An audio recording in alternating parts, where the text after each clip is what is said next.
Davis Show. I Married Joan, America's favorite comedy show, starring America's queen of comedy, Joan Davis, as Mrs. Joan Stevens.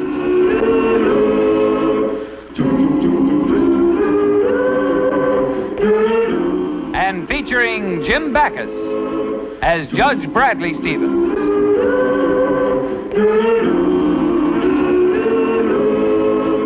I Married Joan.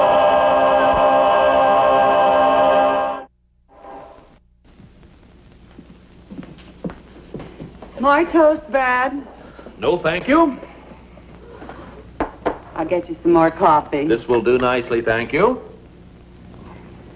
Well, how about... No, thank you. Brad, you haven't said a pleasant word to me all morning. If you'll only... If you don't mind, I would rather not discuss it. Brad, I'm sorry. I promise I'll never do it again. Never. Well... Oh, Brad, darling, please say that you'll forgive me. Will you give me your word you'll never do it again? My solemn word, if I live to be 1,000, honey, I'll never do it again. Oh.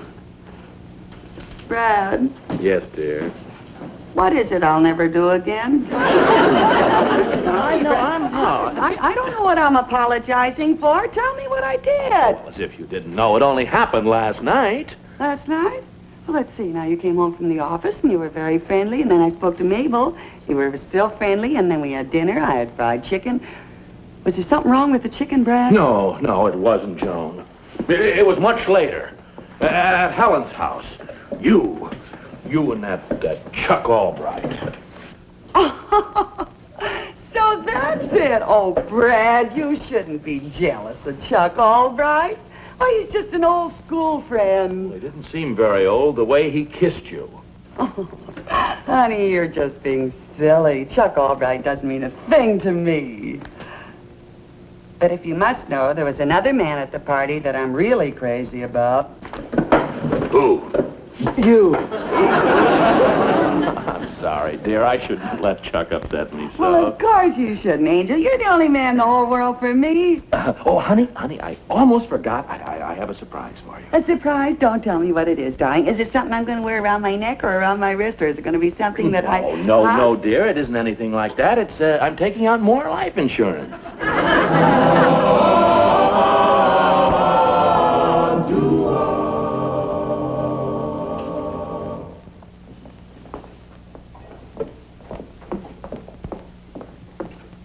Yes, madam. Can I help you?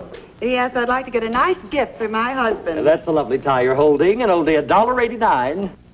Not nearly good enough. I want something much better. My husband is Judge Stevens. Oh, Judge Stevens. The judge comes in here quite often. How about this? $2.40? Not good enough. Something better. You see, he was so nice about Chuck Albright. Of course, he is an old friend, and it was only a good night kiss. It meant nothing. But you know how some husbands would be. Of course, I will admit that Brad was a little jealous. But after all, the way Chuck carried on, it was only Please, if you don't mind, this happens to be quite personal. Oh, I'm sorry. How about a shirt, tie, and handkerchief combination? That's very smart. Oh, that's more like it. I have some other colors here. There's blue and baby pink and...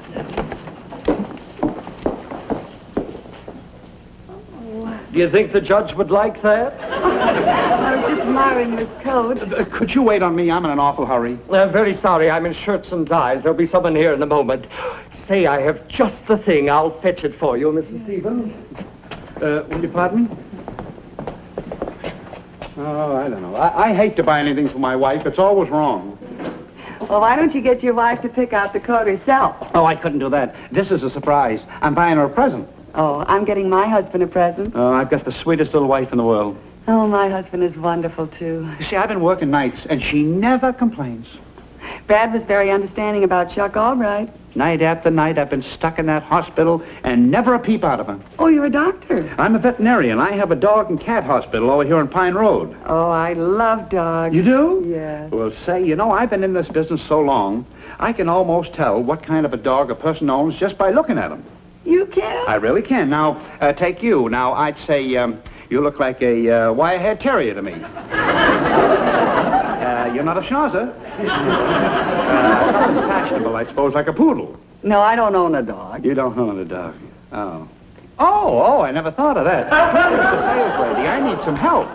Say, mister, if you would like a woman's suggestion, how about this coat right here, huh? Say, that is nice. That is nice. But I couldn't tell just by looking. You see, my wife is taller. Yeah, well, this is a short dummy. Yeah, well, she's more on your size. Your wife or the dummy? Oh, my wife. Yes, you see, she's sort of she wears these little, like the family across. They're always bringing up this stuff Well, maybe if I tried it on for would you, you? could get a better idea. I'd be happy I to. like that. Huh? Isn't it smart? You like it? Say, that is beautiful. I like Really, that's beautiful. You know something? Huh? I'm going to buy that coat. Well, I think you made a wonderful choice. Really, I do. Randolph Fisher! Genevieve, what are you doing here? So, this is the sick Cocker Spaniel you've been spending your evenings with. I knew I should have gotten a new permit. I'm not... Now, Genevieve. I've been suspicious of you lately, and I finally decided to follow you.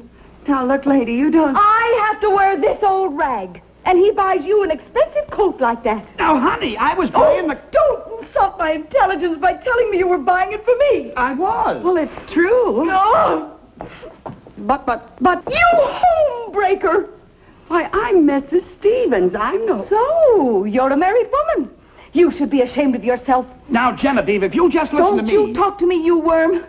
Okay, Mrs. Stevens. I am going to sue you for alienation of affections, stealing my husband, breaking up my home. I am going to let the whole world know exactly the kind of woman you are.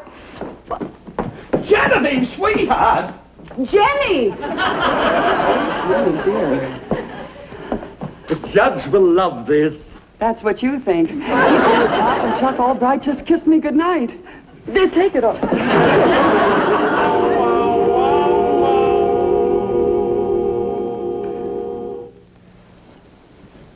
Brad? Honey, you're a judge. Tell me something. What do you know about alienation of affections? I said, what do you know about alienation of affections? Well, all I know is you're alienating my affections by not letting me read this murder mystery. Brad, please. Okay, dear. What is it? Well, honey, this woman... The what woman? A woman, what difference does it make what woman? A friend of yours? Yeah. Just as I thought. You know, dear, I get so sick and tired of people trying to chisel free legal advice. If your friend has a problem, tell her to go see a reputable lawyer. There, give me that book. Now, come on, Joan, hand it up. That's not... They're all right. Right. Okay, but I'm going to tell you who committed the murder. Oh, no. Unless you're willing to discuss my friend's problem. Absolutely not. Okay, the killer... No, don't. Will you discuss? But it's blackmail. No, it's alienation of affections. Proceed. Well, honey, you see, this woman, this girl, this innocent girl, childlike person was standing there with her big blue eyes, and in came this jealous wife and husband that was the biggest mess. It doesn't matter if your friend is innocent. You see, in alienation of affection cases, there's so much mudslinging that before it's over, everybody gets messed up. The husband, the wife, your friend's husband, if she has one. She has one. Well, my advice is, you tell your friend to go to the other woman and ask her to forget about the whole thing for the sake of everyone concerned. That's exactly what I'll do. I mean, that's exactly what I'll tell my poor innocent friend to do. Okay, dear. Now let me get back to my book. Oh, Brad, you're a doll. You know, honey, even though I threatened it, I never would have had the heart to tell you that it was the brother-in-law who committed the murder.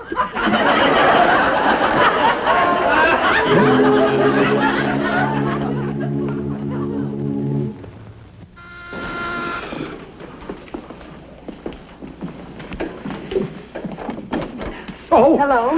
lady, what are you doing here? Don't don't I have enough trouble without you coming to my own home? I didn't come to see you. I came to see your wife, the party whose alienations I'm affecting. My wife? Yes, where is she? She's not here. She's out shopping. Oh, well, then I'll simply have to wait for her. It's very important, and I don't want to miss it. Lady, now listen to me. I've just spent the most miserable night of my life.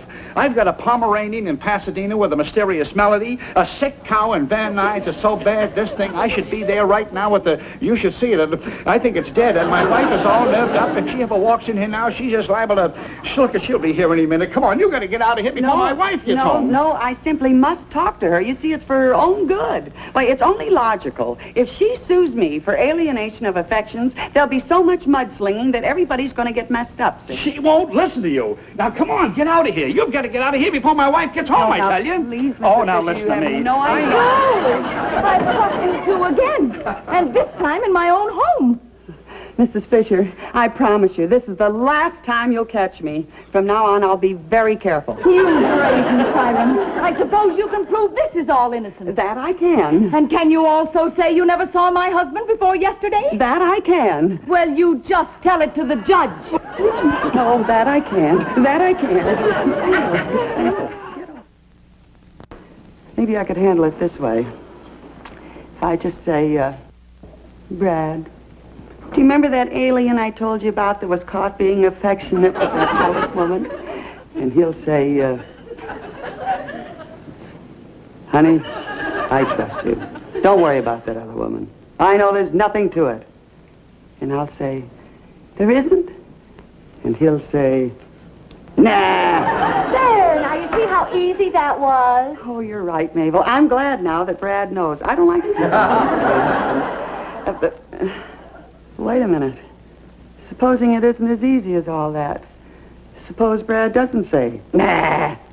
Supposing he says, what? And I'll say, well, Brad, how can you yell at me that way after all we've meant to each other? And then I'll try to come closer to him. But suppose he pushes me away. I fall to my knees. And I said, Brad, is that all our marriage means to you? Are all those happy memories just faded away? Brad, speak to me.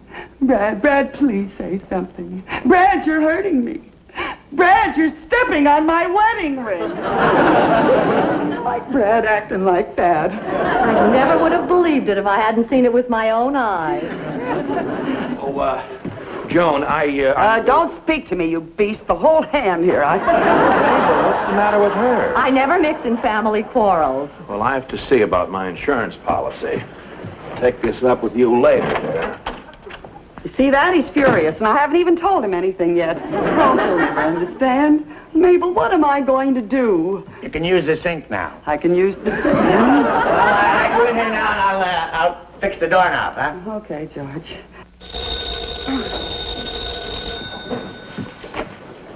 Hello? Oh, hello, Dr. Fisher. You sound excited. What? At 3 o'clock? Well, I don't know. Meanwhile, keep a light burning in the kennel. I think I'm going to lose my happy home. Now, what's going to happen at 3 o'clock?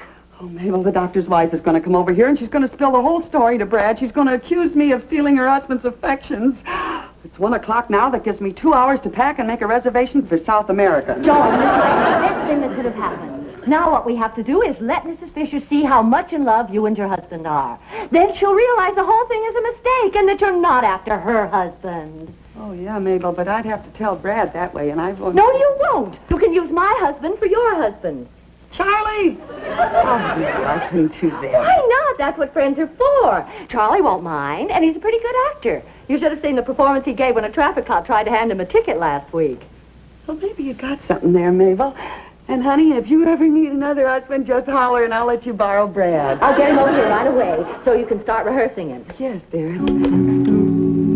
Okay, Mabel, now let's rehearse it. Remember, you're Mrs. Fisher, the doctor's jealous wife. Okay, I've just come in.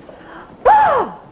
Why, Mrs. Fisher, this is a surprise. I want you to meet the only man I've ever loved, to whom I've been married for 10 years, and the reason why I would never look at another man, my husband, Judge Bradley J. Stevens. How do you do, Judge Stevens? Has your wife told you that I am suing her for alienation of affections? I know the whole story, Mrs. Fisher, and it's inconceivable that my wife could fall in love with any other man when she has me. But, Judge Stevens, I saw saw them together twice. Merely a coincidence, I assure you.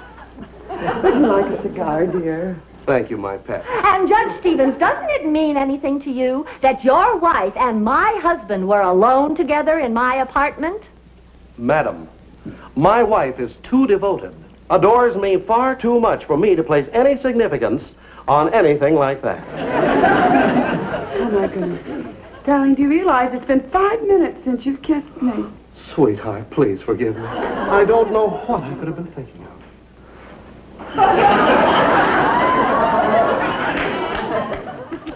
Oh, Brad. And, darling, here's another kiss to make up for the one I forgot. Oh, Charlie. That's enough of that, Casanova. I was only trying to convince Mrs. Fisher that Joan and I were in love. Well, you practically convinced me. Come on, I'm taking you home. That's suspicious. I mean, Mabel, you can't take Charlie home right now. But where else will I get a loving husband by 3 o'clock? That's your problem. And you'll be lucky if you don't have another alienation of affection suit on your hands. Goodbye. Well, I swallowed my pride. What else is left? Here's your old doorknob. The threads were worn off and I had to put a new one on the door. Don't you want the whole knob? No, you can keep it. Maybe you can sell it to a used doorknob lot. Oh, thanks. Yes, I'll go in and hang this pole now. I'll be through soon.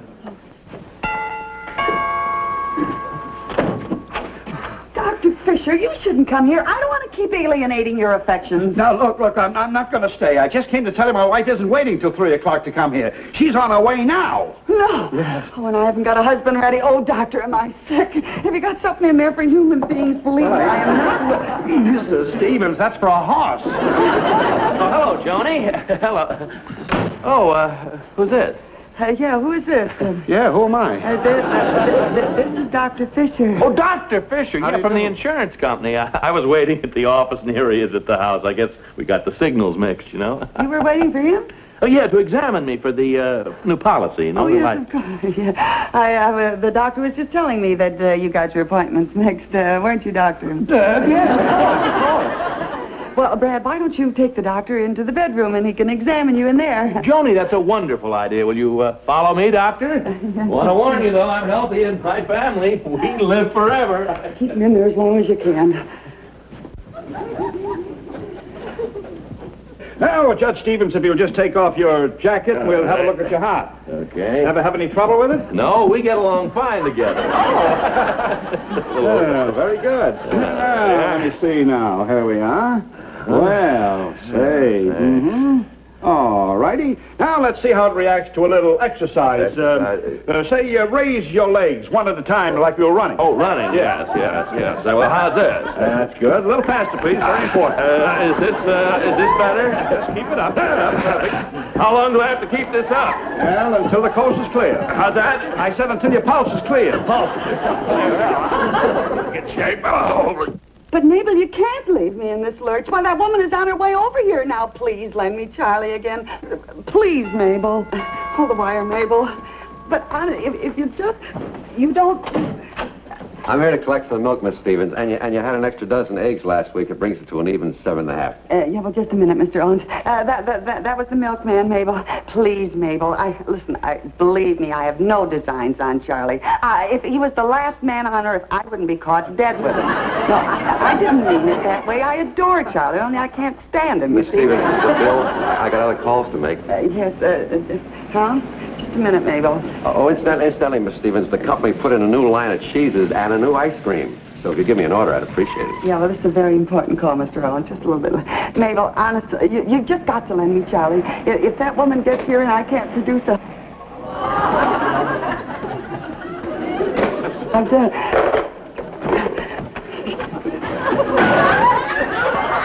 Mr. Owens, you've got to be my husband a little while. Miss Stevens, I'm a married man. What'll I tell my wife? Oh, you don't have to tell her anything. I just want you to pretend that you're my husband, huh? It's a big order. But I'm buying 10 pounds of your new cheese. That's a pretty big order, too. 10 pounds, huh? Look, just put on my husband's dressing gown. You won't be lying. Now, just here we are. The 10 pounds. I need it. be a nice button. 10 pounds. A little pound. Yes, just get all situated. 10 pounds, see? Just keep it up, Judge. Very important we get the proper reaction, you know. Just keep it up. Now remember, 20 pounds of cheese and 2 gallons of ice cream, right? Yeah, do a good job, and I'll let you throw in a crate of eggs. Mrs. Stevens, I've got to get out of here. You better get back in there and keep my husband in the bedroom. Who's this? That's my new husband. Your what? Get back at your wife. Oh! Mrs. Stevens, I came here to speak to your husband. Well, Mrs. Fisher, what a surprise. Do come in and sit down, won't you? Wow, how nice. Oh, I would like you to meet... I would like you to meet the only man that I have ever loved, to whom I have been married for 10 years, and the reason I would never look at another man, my husband, Judge Bradley J. Stevens. How do you do? I do. Yeah, well, we're not like most married couples. We're very happy together. Aren't we, darling? Gallon of yogurt. Judge Stevens, are you aware of your wife's conduct recently? Oh, the judge is aware of everything. Ma, you'd have to get up very early to get ahead of him. Wouldn't she, darling? I get up at 4:30 every morning. That's because we can be together longer that way, you see. Perhaps you won't be together so much when I tell him how you've been carrying on with my husband. Oh, that? Well, the judge knows that that's just a coincidence. He trusts me. Don't you, darling? Yeah, well, I do, but the company likes cash. You see, here's the way...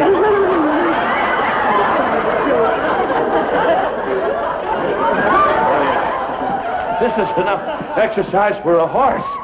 How long do I have to keep this up? Well, just about another mile of 16th, then I'll wrap your legs. So you see, Mrs. Fisher, any woman that's as madly in love with her husband as I am couldn't possibly carry on with another man. Another gallon of cream. Sweet or sour? Half and half. Sweet or sour, half and half. Well, that's a little language of our own. We use it instead of pig Latin. Well, I must say you seem happily married. I'm sorry I jumped to the wrong conclusion. Oh, well, Mrs. Fisher, it's all right as long as there's been no harm done. All's well that ends well, I always say. Goodbye. Bye. Oh, boy, what an order. Can I go now? Yeah, you better go out the back door, will you, please? Get out the back. Judge Stevens, you've got the heart of a bulldog.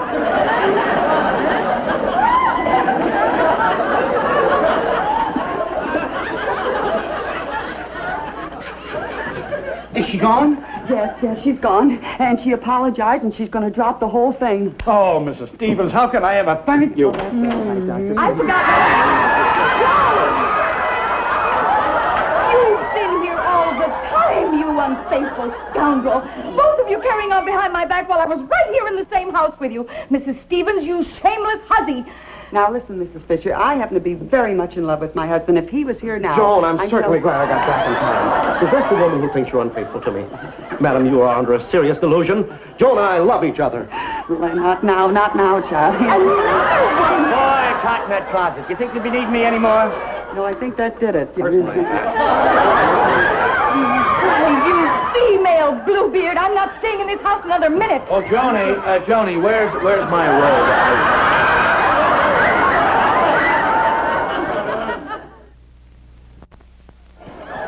Please believe me, Brad. I can explain everything. You see, Mrs. Fisher thought that I was the Cocker Spaniel that the doctor was trying to date, and I wouldn't have had to borrow the milkman if Mabel didn't get jealous when she saw me kissing Charlie like this. No, Jody. What have you got to say about this? Oh, Charlie.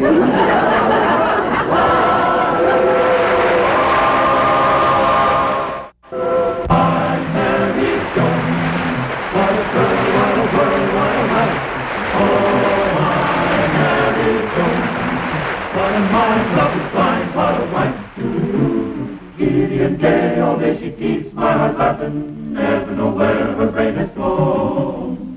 To each his own, can't deny that's why I married Joan. To each his own, can't deny that's why I married Joan.